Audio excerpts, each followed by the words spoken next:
Price Lord. யாத்ராகமம் 16வது அதிகாரம் 29வது வசனம். கர்த்தர் உங்களுக்கு ஓய்வு நாளை அருளினபடியால் அவர் உங்களுக்கு 6ஆம் நாளில் 2 நாளுக்கு வேண்டிய ஆகாரத்தை கொடுக்கிறார்.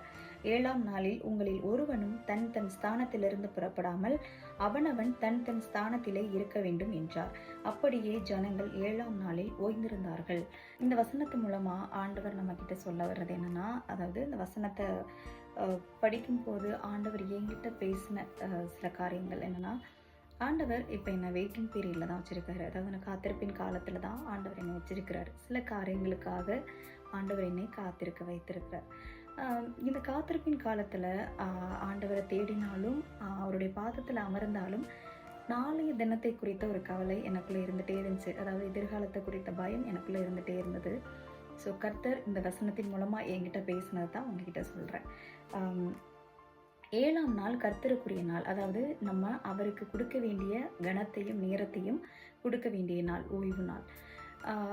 ஆண்டவர் இஸ்ரவேல் ஜனங்களை பார்த்து என்ன சொல்கிறார் அப்படின்னா, 7ஆம் நாள் எனக்குரிய நாள், நீங்கள் எனக்கு கொடுக்க வேண்டிய நாள். அதனால இந்த 6ஆம் நாள்லேயே உங்களுக்கு தேவையான ஆகாரத்தை, அதாவது 7ஆம் நாளுக்கு தேவையான ஆகாரத்தையும் நான் அந்த 6ஆம் நாள்லேயே நான் உங்களுக்கு கொடுத்துறேன். 2 நாளுக்கு சேர்த்தே நான் உங்களுக்கு ஆகாரத்தை கொடுத்துறேன் இந்த 6ஆவது நாளில் அப்படின்ற ஆண்டவர் சொல்கிறாரு. அப்போது இதுலேருந்து ஒரு விஷயம் என்ன தெரியுது அப்படின்னா, ஆண்டவர் நம்மளை காத்திருக்க வைக்கிறார் அப்படின்னாலே நமக்கு எல்லா தேவைகளையும் ஆண்டவர் நமக்கு ஏற்கனவே செஞ்சு வச்சுட்டார் இல்லையா? ஆனால் நமக்குள்ளே தான் வீணான பயம் இருக்குது. நாளைய தினத்தை குறித்து, அடுத்த மாதம் என்ன பண்ண போகிறோம், எதிர்காலத்தில் நம்ம என்ன பண்ண போகிறோம் அப்படிங்கிற பயம் நமக்குள்ளே இருந்துகிட்டே இருக்குது. ஸோ ஆண்டவர் இன்றைக்கு நம்மளை பார்த்து சொல்கிறது அதுதான், ஃப்யூச்சரை பற்றி நீ கவலைப்பட வேண்டாம், ஏன்னா உன்னோட காலங்கள் எல்லாம் என்னுடைய கரத்தில் இருக்கிறதுன்னு ஆண்டவர் சொல்கிறாரு. ஸோ நமக்குள்ளே அந்த நாளைய தினத்தை குறித்த கவலை நமக்குள்ளே இருக்க வேண்டாம்.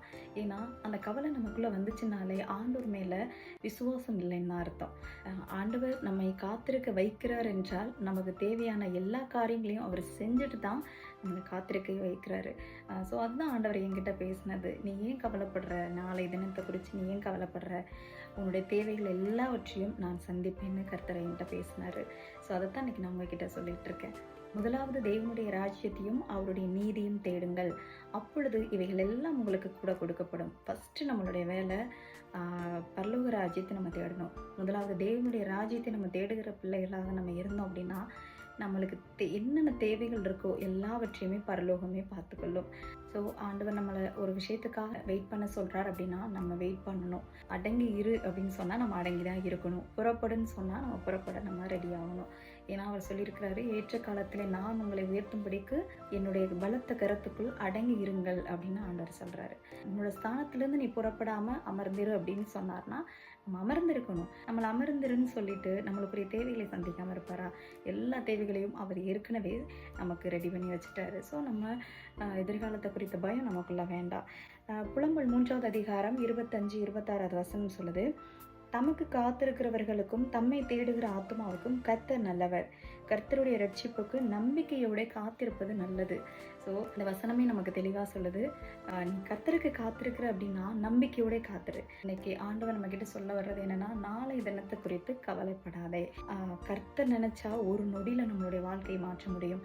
ஆரோனுடைய கோலை அந்த இரவு பொழுதுலேயே ஆண்டவர் துளிர்க்க செய்தார் இல்லையா? எவ்வளோ வல்லமையுள்ள தேவன் நம்மளோடு இருக்கிறார்.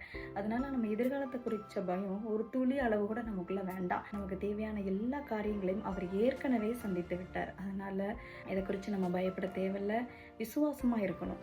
அதுதான் ஆண்டவர் நம்மக்கிட்ட எதிர்பார்க்கறது. நம்மளுடைய வாழ்க்கையில் ஒரு தேவை நமக்கு அடுத்து வரும்போது நம்மளுடைய வாயிலிருந்து என்ன வரணும் அப்படின்னா, என் கர்த்தர் பார்த்து கொள்வார், அந்த விசுவாசம் நமக்குள்ளே இருக்கணும். அந்த விசுவாசத்தை ஆண்டவர் கண்டிப்பாக கனப்படுத்துவார். நாளை தினத்தை குறித்தோ எதிர்காலத்தை குறித்தோ நீங்கள் பயப்படாதீங்க. கண்டிப்பாக ஆண்டவர் உங்களோட கூட இருக்கிறார்.